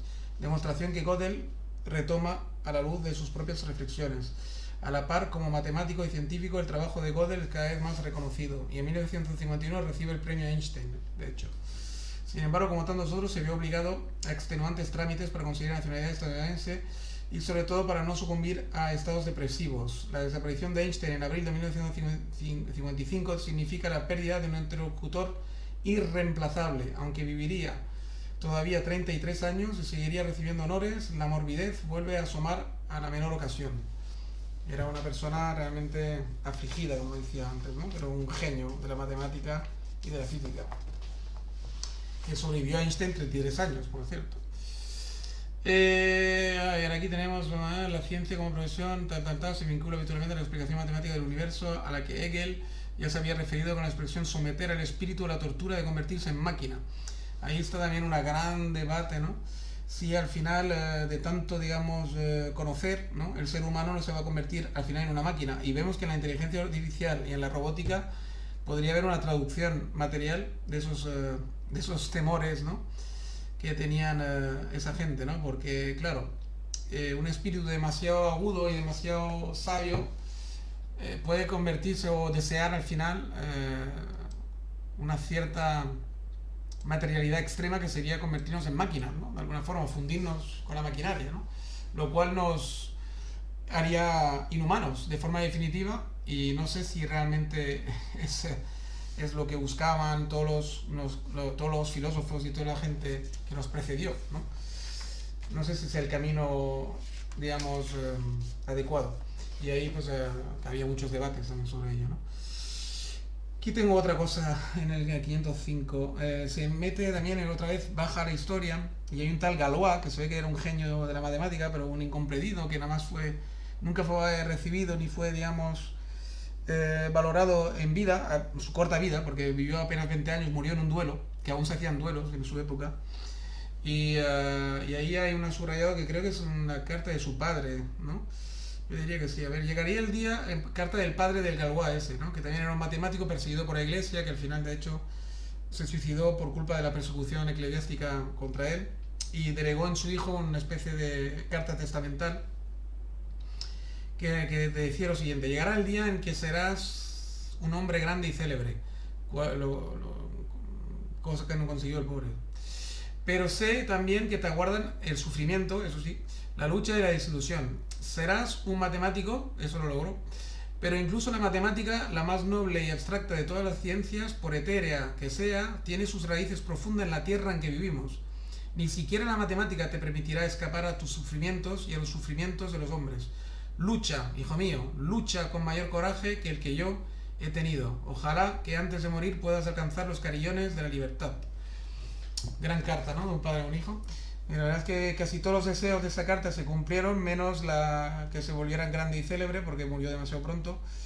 Se cumplió en el sentido de que sí que antes de alcanzar la muerte, aunque él no lo supiera, alcanzó los carillones de la libertad, en el sentido de que sí que sus teorías matemáticas acabaron encontrando fruto, ¿no? De una forma o de otra. Todos los vericuetos os invito a leerlos, porque realmente dan unas vueltas terribles. Y ya vamos hacia el final, ya estamos en la página 518 y tenemos un tal Carl Gustav Jacobi, compartir con Abel el reconocimiento de la Academia de la Ciencia de París. Desde la edad de 16 años, Jacobi se esforzaba como Abel por determinar si la ecuación del quinto grado con radicales tenía solución o no. Nacido en 1804 en Potsdam, hijo de un banquero askenazi vinculado a la Universidad de Königsberg, desde los 22 años parecía llamado a emprender una confortable carrera como investigador y como docente. No fue exactamente el caso. Mal gestor, perdió rápidamente toda su fortuna, a la cual se sumaron problemas de salud. En 1843, afectado entre otros males por la diabetes, abandonó la docencia, aunque se benefició de una pensión que le permitió seguir el consejo de su médico, trasladarse a Roma, donde mejora y trabaja en preciosos manuscritos históricos que hay en la Biblioteca del Vaticano, en cuya lectura le es facilitada por su formación de humanista. Había dudado un tiempo entre la matemática y la filología latina, y a su vuelta se instala en Berlín, donde su sueldo como miembro de la Academia Prusiana de Ciencias se complementa con un bonus para el tratamiento médico. La importancia del Jacobi es que, digamos, era un gran matemático que también contribuyó de una forma notable a mejorar justamente muchas de las teorías del Galois. Entonces es para hacernos ver cómo unos recogen el testigo de otros, ¿no? Y luego también en la página 522 nos presenta un tal Janos Bolay, también hijo de un matemático y de un profesor, que también recoge el testigo de ambos dos, de Galois y de Jacobi, y acaba, digamos, de también hacer unas aportaciones muy buenas también en física y en matemática, ¿no? También otro genio también, era húngaro, en ese caso Janos Bolay. Queda separado respecto del Janos Bolay, a quien se debe una de las modalidades de las llamadas geometrías no euclidianas, y en cuya vida me detendré ahora, y explica toda la vida de Janos Bolay. Y luego hay una consecuencia de ello fue un duelo con todos y cada uno establecidos del acuerdo que tras cada enfrentamiento ganado se le otorgaría unos minutos de descanso al fin de interpretar una pieza de violín que dedicaría a su rival. El resultado final fue que dejó malparados a todos sus contrincantes, cosa que debió de contribuir a que le invitaran a dejar la milicia. Bueno, son anécdotas que le pasaban al Janos Bolay en la milicia prusiana, que estaba enrolado, creo. La milicia prusiana. A ver, encontrándose en un regimiento de Temesvar, 13 de sus camaradas le interpretaron en términos que él consideraba ofensiva, consideraba que fue un duelo con todos. Bueno, se ve que el tipo era de armas tomar. Era realmente bueno. Luego aquí en subrayado, a ver, pasamos a Dostoyevsky. En un momento en que tras los trabajos de Lobatnevsky, Bolay y Riemann se conocían las perfectas consistencias de una geometría en la cual tres ángulos de un triángulo miden otra cosa que dos rectos, y sobre todo se preguntaba que la misma podía ser la base de esta cosmología que con la relatividad general llegaría a subvertir radicalmente los conceptos de tiempo y espacio. En su excelente libro de ideas del espacio, Jeremy Gray nos recuerda que en la boca de Iván Karamazov, dirigiéndose a su hermano Alyosha, poco antes de que surja la figura del gran inquisidor, hay un eco literario de esas diatribas. Eso es muy interesante, porque se ve que Janos Bolay dio pie a una serie de teorías que de alguna forma, no se sabe cómo, el gran Dostoyevsky se hizo eco de ellas y las transcribió en un diálogo de los hermanos Karamazov, una gran novela de Dostoyevsky, una más, ¿no? Una de sus grandes novelas. Y el diálogo es digno de subrayar, sí, porque pone aquí: si Dios realmente existe y realmente ha creado el mundo, entonces, como todos sabemos, lo creó de acuerdo con la geometría euclidiana y creó la mente humana capaz de concebir solo 3 dimensiones del espacio. Y, sin embargo, ha habido, y hay todavía, matemáticos y filósofos, algunos de ellos hombres de extraordinario talento, que dudan de que el universo haya sido creado de acuerdo con la geometría euclidiana, ¿no? O sea, que es un poco ahí, porque ya se estaba engendrando lo que luego Einstein conseguiría, que es la teoría de la relatividad, y luego la física también, en la cual estamos inmersos ahora, ¿no? Que intenta superar la teoría de la relatividad con esos llamados, pues eso, ¿no? De universos paralelos, la teoría de cuerdas, la teoría del caos, bueno, en fin, toda una serie se están metiendo en aventuras de hacer ver que digamos, pues el universo no es tan lógico y tan ordenadito como por lo menos en algunas partes de ella, ¿no? En lo infinitamente pequeño y en lo infinitamente grande, pues a veces se pierde la lógica que rige en nuestro pequeño universo, digamos, concreto, ¿no? Cada vez hay más pruebas de ello y más pruebas de que ello es así. Luego se mete y para hacer ver también que todo es una cosa que va como una carrera, digamos, de esas que se producen en el Juego Olímpico, la carrera de relevos, ¿no? Que se va recogiendo el testigo, ¿no? O sea, hemos pasado de Galois a Jacobi, Jacobi a Bolay, de Bolay a Einstein otra vez, ¿no? De Einstein a su gran rival era Bohr, ¿no? O Bohr o algo así, de Bohr a lo que queráis, ¿no? A muchísimo más, ¿no? Y Alan Turing es una pieza más del engranaje, y él, ya sabéis todos, que su gran contribución fue descifrar la famosa Enigma, ¿no? Ese código que habían inventado los nazis para encriptar sus mensajes, para que la coalición aliada no descubriera sus movimientos, y Alan Turing descifró pero Alan Turing no era solo esto, eran muchas cosas, era un gran matemático, y al final ha pervivido en él pues su homosexualidad y el gran problema que esto le produjo, porque en Inglaterra en aquellos tiempos, estamos hablando ya de 1950 y todo, pero todavía un homosexual estaba considerado como un hombre enfermo básicamente, y se le intentaba curar, ¿no? Y todo eso, toda esa depresión le llevó al suicidio finalmente a Alan Turing, pero que antes de suicidarse ha dejado pues grandes contribuciones de la matemática, a la física, aparte de su famoso de haber resuelto el tema del enigma, de la famosa, digamos, máquina esta.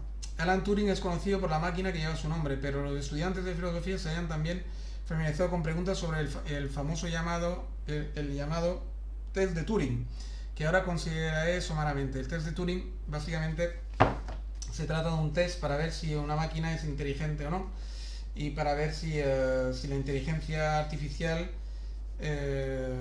digamos, si una persona es una inteligencia artificial o una persona de verdad, ¿vale? Ponen una serie de preguntas para ver si una tercera persona puede reconocer quién le habla, si una máquina o una persona, ¿no? Básicamente se trata de esto. Y ahora pues cobra máxima actualidad con la inteligencia artificial, ¿no? Todo este test de Turing, que supongo que estará superado y mejorado, pero es el embrión de todo esto, ¿no? Aquí hay otro subrayado que dice, podría estar interesante deshacerse de alguien que está... que debido a su sexualidad y tal, cuando se suicidó, pues había teorías de que dicen que lo suicidaron y tal, pero bueno, él dice que, sin embargo, la tesis del suicidio es generalmente aceptada. Su sexualidad se extendió. Aquí lo relevante del subrayado que hace aquí es esto: su sexualidad se extendió al ansia de conocimiento y quizás se sublimó en ella, pero Turing nunca acarició a una máquina. Tras introducirla en cianuro, habría dado un doble mordisco a una manzana. Ese es su deseo, que constituye para cada criatura la mayor bondad de la vida, ¿no?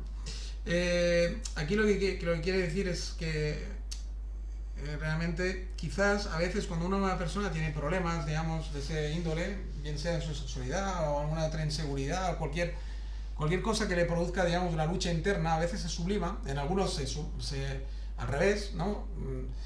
Les llevan a cometer la mayoría de atrocidades y a ser a lo mejor un asesino en serie, un violador o lo que sea, y en otros pues se sublima en algo genial, ¿no? Se concentra en resolver un problema o en ser un gran artista, etcétera, para superar todos los grandes problemas que les genera pues una sexualidad no aceptada o cualquier otro problema de índole psicológica o sea, rechazo del padre, de la madre, del amor en general. Cualquier digamos tragedia de ese tipo a veces se sublima en un gran artista, un gran filósofo, un gran científico o lo que fuera, ¿no? Aquí, por ejemplo, y el caso de Turing podría ser perfectamente un caso de estos. Un buen día escucho su puerta de la muerte, entonces pidió ser excusado. Aquí hay un poema que no sé quién ha escrito, estoy en la página 546, a ver en mis notas. Turing sublimado, ya lo he visto. De Nerval, un poema. Bueno, de Nerval se ve que fue un tío poco recomendable en su día, una especie de ladrón, una persona que tenía una mala vida en general, pero que dejó grandes poemas y era una persona llena de contradicciones que de alguna forma pues viene a ilustrar también que en las grandes contradicciones de un ser humano a veces pueden hacer las mejores artes, ¿no? O sea que no hace falta ser un ser perfecto, y muchas veces de hecho de una persona perfecta, una persona que lo tiene todo, pocas veces salen grandes genialidades, ¿no? Sino más bien al contrario, de personas que tienen dificultades como la pobreza o haber sido mal querido, etc. Un buen día escucho ese poema, quizás vale la pena leerlo un momentito. Vivió alegre unas veces igual que un pajarillo, tan pronto amante y tierno, tan pronto descuidado, y soñando otras veces cual cilandro sombrío. Un buen día escuchó en su puerta un llamado, era la muerte. Entonces pidió ser excusado, mientras dejaba su libro, su último soneto concluido. Después, sin conmoverse, fue a ocupar acostado el cofre en que su cuerpo tiritaba de frío. Era holgazán, según lo que de él se ha contado. Siempre dejó secar la tinta demasiado. Quiso saberlo todo, mas nada ha conocido.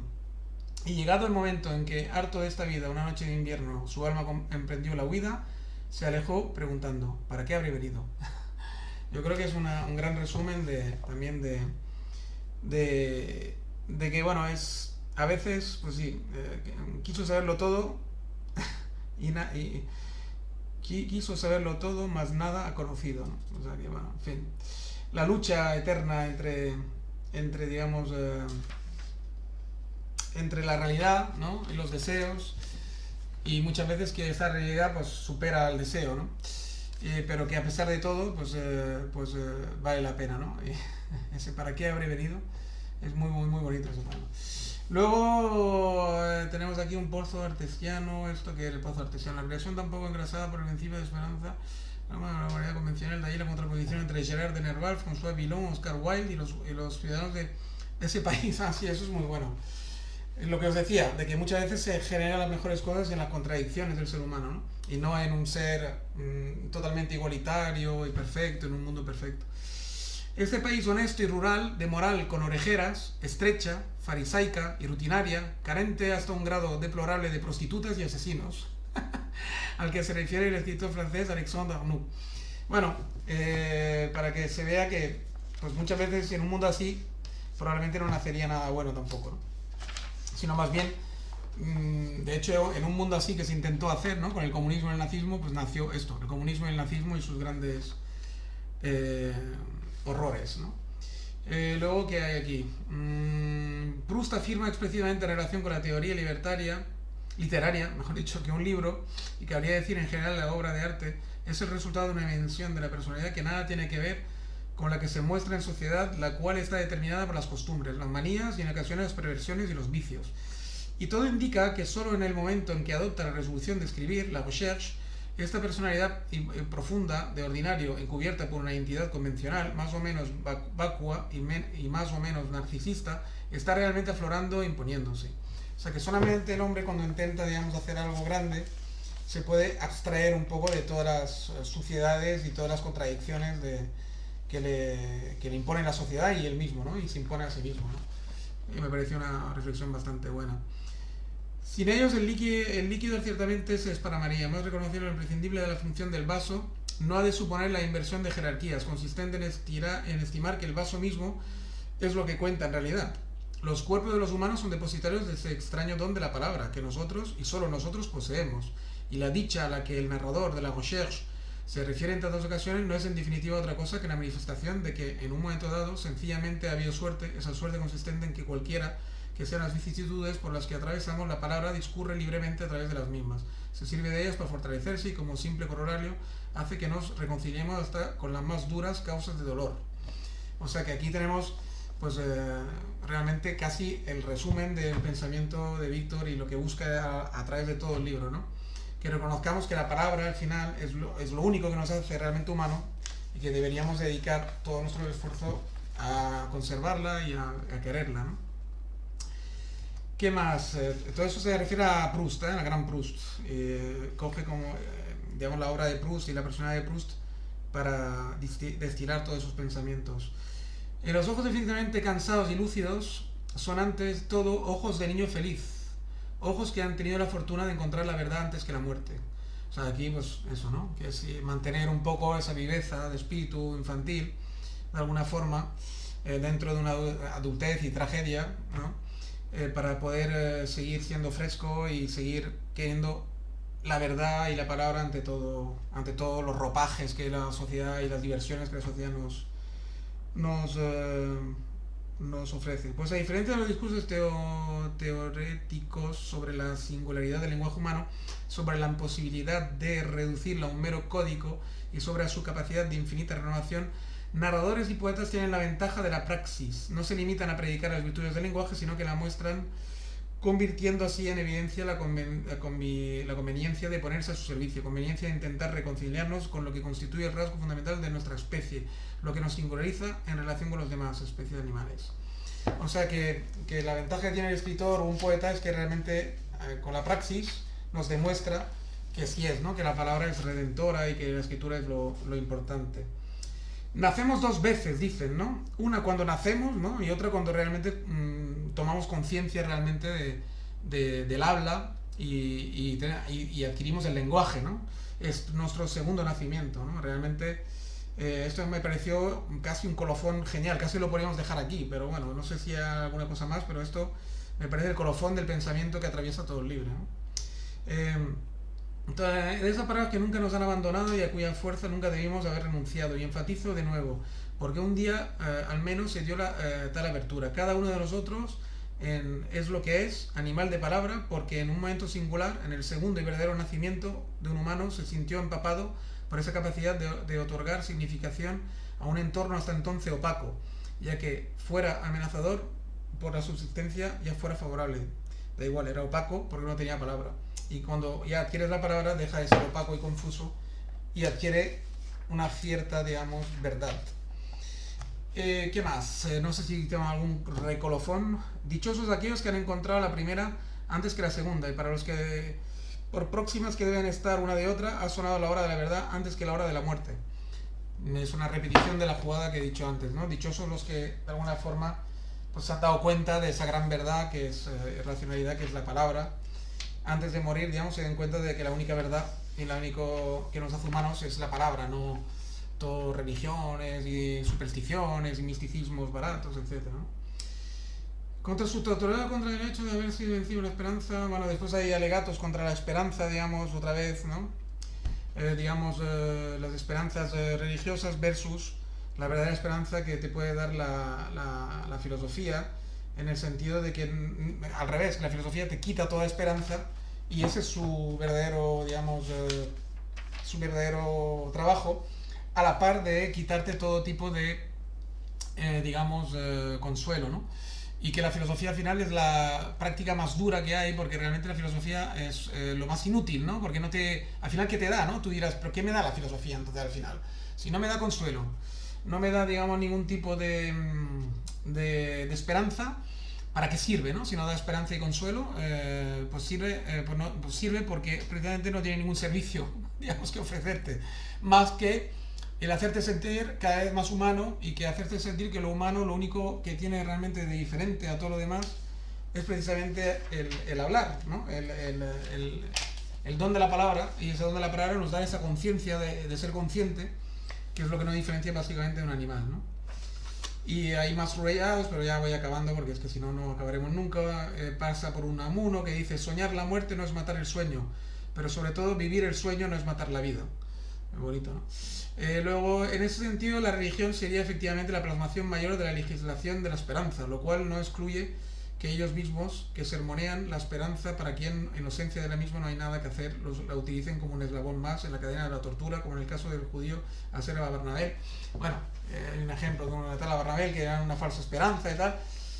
Y ¿qué más? Bueno, es que es más de lo mismo todo el rato. El final es una traca final a la valenciana que da miles pequeños ejemplos finales de todo lo que acabo de decir, ¿no? Yo no sé si dejarlo ya o si hay alguna cosa última que vale la pena. A ver, estoy en la página 582, ya casi al final. En cualquier caso, de ninguna manera puede la filosofía ser útil para una sociedad sustentada precisamente en el repudio de la misma. O aún, el enemigo de la filosofía no se le vence argumentando que la filosofía es recuperable para sus propios intereses. Efectivamente, la filosofía es inútil, inservible, para otros fines tan inservibles como la inmersión del texto de Shakespeare o Calicada, la inmersión que quizás nos dará a experimentar la misma emoción que vieron los propios poetas. Pues eso, un alegato de que en lo inútil y en no meterle al servicio del poderoso reside la belleza, ¿no? de la filosofía, ¿no? Bueno, más de lo mismo. El animal que piensa, el animal que habla, es lo que nos puede hacer el recurso a la esperanza, que en ocasiones parece resultar de un descreimiento nihilista respecto a la salud potencial de los actos de razón. Tiene soporte último en la dureza que para el ser humano y solo para este supone verse a sí mismo como animal, para el ser que piensa descubrir como ser que vive, que no pensaría si no viviera. Es quizás el punto de arranque del sentimiento de finitud. Ello explica tal vez los portentosos constructos que dan contenido a ese postulado tremendo sobre el devenir de los hombres, sintetizado en la expresión misma de no perder la esperanza. O sea que es un alegato, o sea, un pensamiento que él piensa que ese sentimiento de finitud es el que ha creado todas las religiones, ¿no? Para superarlo de alguna forma, pues todo el barniz de la religión y la esperanza y el consuelo, ¿no? De poder vivir una vida eterna, de que haya un Dios que nos mira, etc., etc., ¿no? Que todo eso son consuelos y esperanzas, falsas esperanzas y consuelos. Y como la capacidad de entretener que tiene una persona, una causa, un objeto es limitada o efímera, la distracción necesita incesantemente nuevos alimentos. De ahí la secuencia de asuntos aleatorios que sin cesar se reiteran o se renuevan, retos deportivos cíclicos, vividos cada vez como singularmente trascendentes, ¿no? El clásico, el partido del siglo, el combate del siglo. Descripciones sobre eventos políticos que se revelan pueriles, pero que dan lugares a grandes controversias, de acontecimientos artísticos culturales que solo afectan la epidermis de nuestro espíritu, que precisamente por ello se traducen en entusiasmos excesivos que no logran sepultar la carencia verdadera. Y la única, ¿no? Pues yo creo que ahí sí que ya lo vamos a dejar. No sé si tengo alguno más, pero ya entre cansancio y todo, yo creo que ya hemos acabado. Lo esencial ha quedado dicho, ha quedado transcrito. Vamos a dejar en honor de los filósofos ahí. Ya veis que es un libro interesantísimo en muchos aspectos, tanto para adquirir, digamos, bastantes conocimientos eruditos, como para una ayuda imprescindible para la reflexión. Y bien, lo voy a dejar aquí, este maratón que me autoimpuesto y autoexigido. Yo creo que he contribuido de forma modesta tal vez, pero a mi amor por la palabra y por la conciencia, por lo tanto, que Víctor, digamos, halaga con este resumen de su gran libro, que me he autoimpuesto a la disciplina de daros a conocer. Por lo tanto, yo creo que he contribuido un poquito más a este gran reto que supone dar el testigo a las generaciones futuras sobre nunca dejar de pensar, ser valientes, nunca dejar de reflexionar, no ser gandules, no ser, digamos, perezosos, no ser vagos, y perseverar en esto. Un saludo a todos, cuidaros mucho, como siempre digo, os invito al próximo podcast. Y eso, a los perezosos que todavía no habéis dado al botoncito de suscripción, espero que así lo hagáis en breve. Y a los que ya lo habéis hecho, pues daros las gracias y esperar que sigáis aquí en ese club de irredentos pensadores que formamos. Pequeño club, pero muy valioso. Venga, un saludo a todos. Chao, chao, hasta la próxima.